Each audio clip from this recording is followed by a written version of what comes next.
A lot of moms take holiday pictures, but a new project called Moms United to End the War on Drugs hopes photos of an empty place setting or chair at the holiday dinner table will change America's policy on illegal drugs. Here to tell us more about the project and organization is Gretchen Burns Bergman, Executive Director and co-founder of the group A New Path and the project Moms United to End the War on Drugs. Gretchen, thanks so much for being here. Well, thank you for bringing focus to this. Specifically, what are you asking, not just moms, but families to do on the Thanksgiving dinner table? Well, it's already happening. We're asking people to post a picture of a chair with their loved one who's been missing and passed from holiday tables, and either a sign that says stigma, incarceration, drug war violence, overdose, to show that this is why they've been missing from past holiday tables, and to post those now, and then at Thanksgiving to actually set a chair and a setting at the table and take a picture of that and send those to us. Why? To end the war on drugs. My son was born in 1971, the same year that President Nixon declared war on drugs.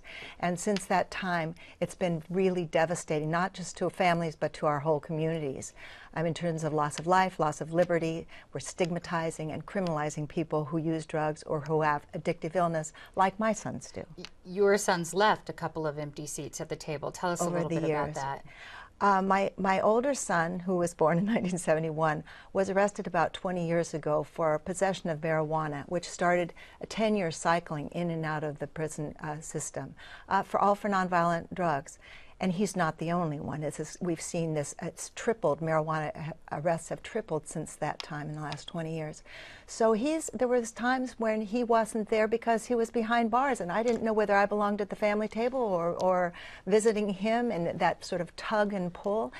But also stigma, as my younger son has been missing in the past because the family said, oh, let him hit its bottom. Many years of traveling this road. Stigma within the family, not stigma just even within the family. You know? Let's talk about the drug policies. What is it about the war on drugs or drug policies that you think is wrong and should be changed? Well, we've been handling this as if it's a criminal justice issue, as if it's bad people doing bad things.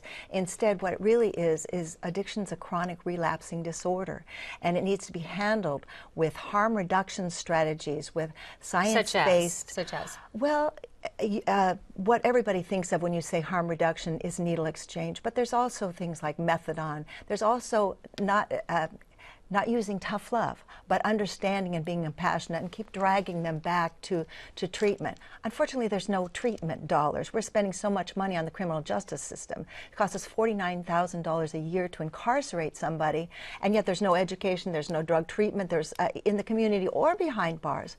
So we're wasting our precious resources. And this is a major problem. Addiction is a big problem, and we're losing, people are losing their lives. It's more common to die of an overdose death now than vehicle accidents in some states. Let me ask you this. A lot of people would say, listen, you break the law, and it is the law. Mm-hmm. You belong behind bars. So why do you think, what would you tell those people, why, drug crime should be treated any different than any other crime? Well, I don't believe that drug use should be a crime. Particularly, a lot of these are marijuana use. And so a person like my son wastes 10 years at what cost to society of his life. Oftentimes it's not just a life interrupted, but it's a life interrupted forever, because then they get out of jail and they haven't got any drug treatment. They still have their drug problems, but they can't get housing, they can't get employment. Oftentimes the family shun them and they go right back.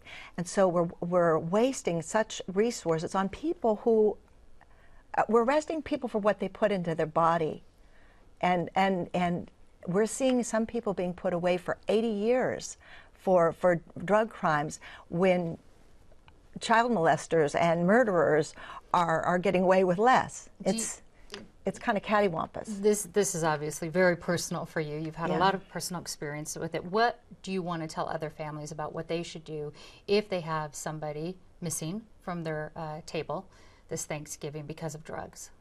We'd like you to speak out. There's 1 in 4 families are dealing with addictive illness, and now that means so many more are also dealing with the criminal justice system. But because it's so highly stigmatized, they're not speaking about it. So we're inviting them to speak out, because I think mothers together, as mothers have throughout history, protecting their families, been able to change laws and policies for the sake of the health and well-being of their families. So I'm asking them to send in these pictures. Let's get a wall of pictures, and let's just push those out and create awareness so that we can change these policies. Okay, now our viewers can see these pictures on our website, kpbs.org. Gretchen Burns Bergman, thank you so much for talking with us. Thank you so much.